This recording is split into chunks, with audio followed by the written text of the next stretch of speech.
What's going on, everybody? Cigar Show Tim here. And I'm sitting back, honestly processing and going through what my back surgery is going to be like in a week. A week from today, it's Tuesday night, almost midnight, basically Wednesday morning. But it's Tuesday night, so a week from right now, I'll either be in the hospital overnight or I'll be home. And I've just been thinking a lot about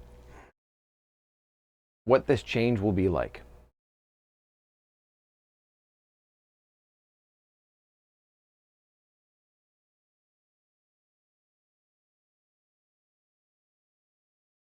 Aganorsa leaf, rare leaf reserve. Not bad to start at all. And I've just been thinking, what's it going to be like? Am I going to be able to feel the discomfort that I feel right now? Will I wake up like others have? I've watched so many YouTube videos and read different threads and forums and this and that. And I'm the kind of person that likes to gather a whole lot of information so I know what I'm getting myself into, so to speak. But there just seems to be a lot of unknowns about this. And here's what I mean by that. I don't know how much relief I'm going to get from it. I know there will be relief. I trust that there will be relief, and I'm believing that there's going to be relief compared to how my back is right now. But I also know that they're not guaranteeing that the numbness and stuff like that that's in my right leg, basically from probably 3 inches above where my kneecap is, pretty much all the way to where like the bottom of your pocket would be on your pants. You can touch that, you can rub a feather against it, all of that. I won't feel a single thing. I feel pressure, but I don't feel anything topically, we'll say. They can't guarantee that that's going to come back. But I've been thinking about the last nearly 4 years since being officially diagnosed with this, and it's something that didn't happen because of an injury or an accident. I wasn't in a car accident or hit by a car or, anything, traumatic at all. But I got to thinking of how much I used to be able to do 3.5, 4 years ago. 3 were in COVID, so 4+ years ago to now, and how much I just can't do. Like literally sitting in my bar stool here right now, doing nothing strenuous, my upper middle back is just not comfortable. My lower back, I can feel the pressure. I can feel the pinch, if you will. And I think, okay, from 4+ years to now, look at everything that has, I'm not going to say has been taken away from me, because my opinion of taken away means it was taken away and it's not coming back. But look at all the things that I've had to reduce from levels of activity in my life. Playing with my boys. I mean, Sunday mornings at church singing, my youngest, I used to hold him in my arms during worship because he would just like to just sit in my arms as we would sing worship. And as soon as I was diagnosed and told by the first doctor, you absolutely shouldn't be doing that, does it hurt you? And I said, yeah, I last, about a song and a half, and then I'm in too much pain. The doctor says, then you need to stop doing that. To wrestling around with my boys, to doing things that would be considered just mundane, routine things for taking care of a house as a husband, as a father, as a homeowner. And I sit and look at all the different things to where before I could move concrete bags and do this and move and pull weeds for hours and all these different things. And now my back is lucky if I can make it through mowing the 300 square feet of my front yard lawn. My front yard's bigger than that, but that's as much lawn as I have. And then taking the weed whacker, the edger, and edging like 70 linear feet. And my back is done. And I have to go sit down for 35 to 45 minutes. Catch my breath and recover and hope that my muscle relaxer is working and that my nerve pain medicine is working and that all these other things that I've had to make my everyday normal life, wishing it would go away. And so I know that things are going to be different.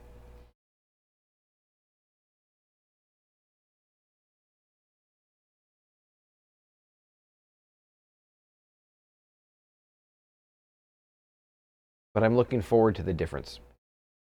I'm looking forward to what a week from tomorrow looks like, what a week from the next day looks like. Waking up from surgery, and yeah, of course, I'm going to feel fantastic because I'm going to have all the painkillers inside me. And get up and walk and wonder what that feels like. Am I going to feel stiffness in my lower back where I now try and stretch and desperately try and pop it to get relief? That doesn't pop anymore, really. But I'm looking forward to the future, and I'm looking forward to the things that I will get to do. The adventurous things with my wife and our boys, the hiking, the backpacking with my boys who are Boy Scouts, a number of different things. Being in my 40s, obviously I'm not getting any younger, but I'm not old by any means. And there's just a lot that I want to still be able to do. One of the things that I told my wife, and this was probably about a year ago, when things were just really getting uncomfortable and bad, and I just needed to get some relief, is, I want to be the kind of, dad that can, still have fun with our boys, or the kind of grandpa that can pick up their grandkids and hold them and not be restricted because it hurts too much.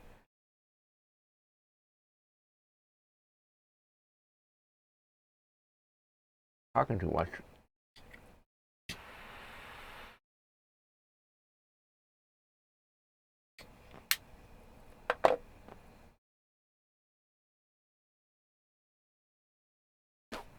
But not be restricted because it hurts too much. And I know some other people that have had this surgery. My uncle is one of them. It's a genetic trait. There you go. His was actually because of a motorcycle accident. But it's genetic. He's got it in his back. I've got it in mine. It's on my mom's side. There you go. But all these different things that I want to be able to do, and this surgery will hopefully allow all of that to take place. And I'm not going to say that I'm overanalyzing and thinking worst case scenarios, because I'm not.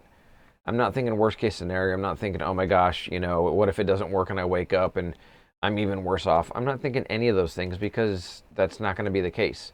I'm very blessed to have a very, very well respected surgeon handling my surgery, and somebody that is well respected, that is also a teaching surgeon at a very well known university and hospital that's here in Southern California. Some of you that are around Southern California, you'll know he's a professor, surgeon, I don't know what they call them, but at Loma Linda University. And not just any doctor can get into Loma Linda. So I've got a lot of really amazing positive things to my advantage, I guess you'll say. But it still makes me think and wonder. I remember when I had my epidural nerve block. Yeah, epidural, like when, your wife is in labor and they want to make her relax and feel better. It was supposed to last it was hopefully going to last a few months, 3, 4, 5, 6 months. It lasted 3 days. But I remember the second day when I felt really good before it started wearing off, something fell on the floor and I just instinct bent over to pick it up, like straight down, and came back up. And I remember pausing and going, is that what it feels like for normal people? Because I'm the one that has to like separate my legs like I'm doing a leg lunge, and then, go down gently and come back up and hope that my back doesn't go into a muscle spasm and all these different things. But I'm hoping that I get that kind of benefit from the surgery. Am I going to be on some level of my nerve medication for months to come? Absolutely, because it can take years, literally a couple years, for the nerves to heal. So there's just been a lot that I've been thinking about.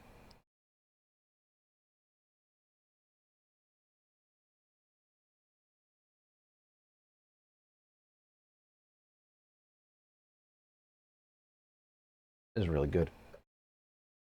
Oh, and if you saw me taking a sip of something a minute ago, it is what I call fire nog. Fireball mixed with eggnog. I drink it every Christmas season. I absolutely love it.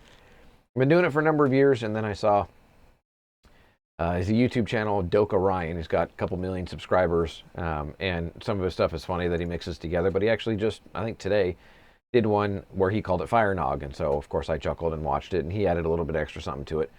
But that's what I'm drinking. There's just a lot of different things that I'm curious about. What is it going to be like to... it's going to be funny. How tall am I going to be? At my tallest, I was 5 foot 10 inches. Now I'm probably about a quarter to a half an inch shorter than that. Am I going to get taller? I don't know. With taking out the disc that doesn't really exist and is all damaged and putting in the cage and the bone graft and all that, I may gain a quarter of an inch. I may gain a half an inch.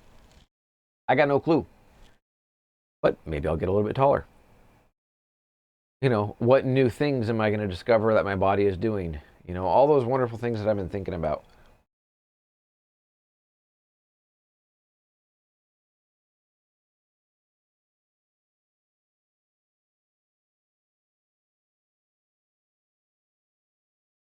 But it's going to be a journey. It's going to be a journey that I'm on for the rest of my life. But I look forward to the journey. I look forward to what is going to take place. I look forward to, as oxymoronic as it sounds, I look forward to the surgery and the recovery and the discomfort, because every day of discomfort is one day closer to not being in pain, or not being in as much pain as the day before. All the videos, everything I've seen says by about, well, day 3 is just like the day of hell. Everything that was in you in terms of anesthesia, your body is metabolized by the 3rd day, and your body is waking up because it's feeling all the different muscles and everything that was tweaked and moved and adjusted, and it's just really uncomfortable. But then I've heard that day 4 is 100% better than day 3, that day 5 is 100% better than day 4, and that by about day 7, so a week post-op, you're walking collectively about a mile a day. And by day 10, you can pretty much take care of walking around on your own. They still say no BLTs or bending, lifting, and twisting. So there's a couple things that, I need to modify and adjust here at the house, to take care of it all. But I'm really curious how it's going to be on the recovery side. I'll be honest, I'm looking forward to having I need to get up and go for a walk. It sounds like an old man thing for me to say. Mostly because I remember very vividly as a child, my grandfather, the only grandpa that I was raised with because my dad's dad passed away when I was a baby. I remember him saying, we were going to go to the mall. It's like, sweet, we're going to the mall. They had KB Toy Store, they had this, they had that, they had Blockbuster Music, they had all these different things. Yes, Blockbusters existed when I was a kid because it was still, nothing was digital. Just put it that way. And he would say, I just need to go for a walk. So Grandma and Grandpa would load us up in, depending on how old I was, either their Cadillac or their Buick. We'd drive to the mall in West Covina. We'd go walk around the mall for an hour and a half, 2 hours, just because Grandpa needed to walk and mix it up. Maybe I'll be like that. There's a lot of questions, though, that are still left in my head.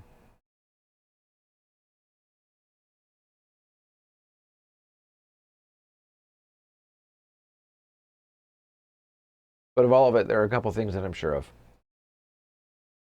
I'm 100% positive that God led me to here, to this surgery, to this surgeon, with this insurance, with all of this, so that he can continue telling his story of triumph and victory over pain and challenges. I'm not going to say suffering, I'm just going to say pain. But I know that he led me here so that I could continue to learn about myself, about trusting God. But I also know that my wife and our 2 sons are going to be compassionately and lovingly ready to help whenever needed. Both of my sons right now, if I need to get up, my 10-year-old, honestly, he doesn't do much to help pull me out of my chair, but he comes over, runs over, walks over whenever I'm getting up out of my recliner or whatnot, sticks out his hand. Let me help you up, Dad. I know that's still going to continue. My 13-year-old does the same thing. He'll ask me if I stretch or do something. Dad, are you okay? Are you sore today? My wife, when she makes dinner or whatever it may be, and we're a little bit more informal, some nights, she'll just bring it to me while I'm sitting in my recliner because she knows it's more comfortable for me. And she'll ask me, do you want to sit there and eat, or do you want to come to the table with us? And depending on how my back's feeling, determines the answer on that. She's going to be there to love me, take care of me, to do whatever is necessary to help. And I'm absolutely blessed that I have a family that does that. I've got an amazing support system. Obviously, every single one of you that are watching this video. But I've got an amazing support system between church, between a band of brothers, a men's group that I've belonged to for well over 3 years now. That honestly, if I said, hey, I need help, I need somebody to come out here, I know that there would be any of the number of them that would be on a plane or in a car and driving out here to Southern California, from whether it's Oregon, Arizona, Colorado, wherever it is. So as I head into this, I guess really all I wanted to do is just sort of get some of those things off my chest. I am going to be recording and doing sort of, I guess, like a vlog style. I don't know if vlogs are even a thing anymore, but a vlog style video of what my pre-op appointment was like. I'm not going to take a video camera in there. I can't. I don't want to. I'd rather pay attention to make sure I hear everything they say.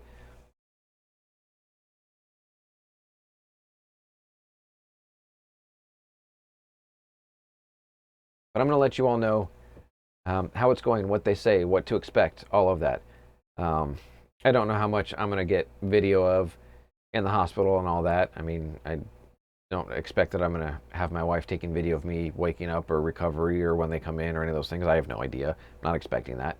I want to share this all with you, but I'm obviously going to, be selective with what I show you all in terms of, certain things, just privacy and family business and things like that. And I know you all respect that.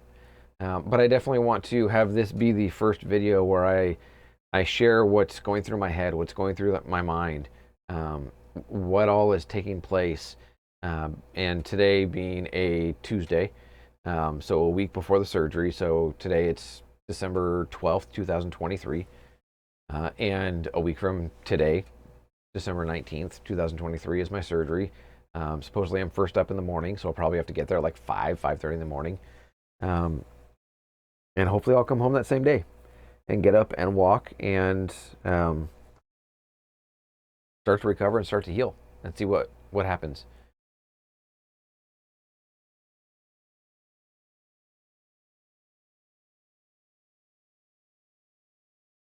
But like I said, I just wanted this to be the first video. Wanted this to be sort of a chronicling of my journey with the big word spondylolisthesis, hyperlordosis, osteoarthritis, bilateral pars defect, SI joint dysfunction, bilateral radiculopathy, a number of different things. All of that is medical jargon for basically my spine's not lined up correctly. I've got pinched nerves and I have nerve issues and muscle spasms and things like that. And so, yeah, I guess this begins my journey. So we'll go from here. We'll see what happens. But I'm going to sit. I'm going to enjoy what I've got here in my hand. I'm going to enjoy my beverage. And yeah, just sit and think through what the journey is going to be like. But for all of you that have asked about videos and updates and what's going to be going on, like I said before, I don't know how often I will be updating, but I will be giving updates.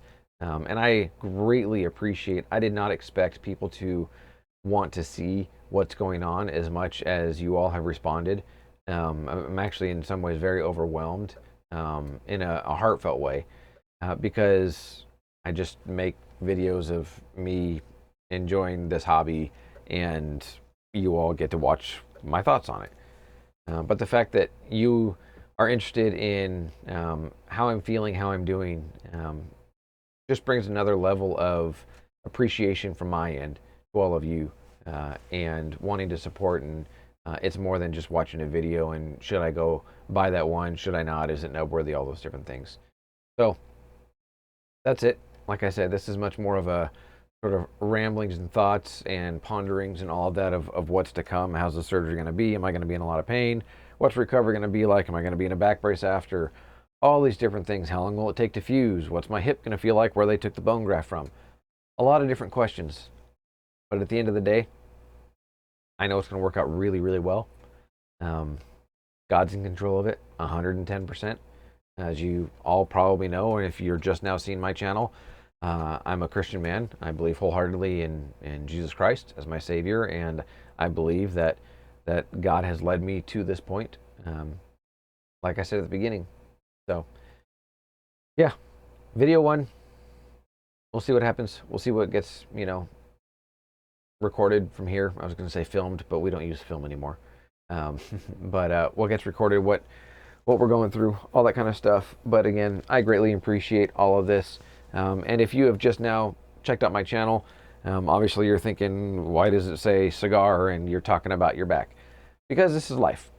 And so come along my journey with my TLIF, which is a transforaminal lumbar interbody fusion, which basically means they're going to fix my back, like I mentioned a couple minutes ago. And my journey with my TLIF surgery, with post-op, with recovery, with physical therapy, with all those different things. So, again, I'm going to continue with this. I'm going to continue with this also. And, yeah, I'll keep you all updated. All right, everybody. Thanks for tuning in. As always, I'll see you.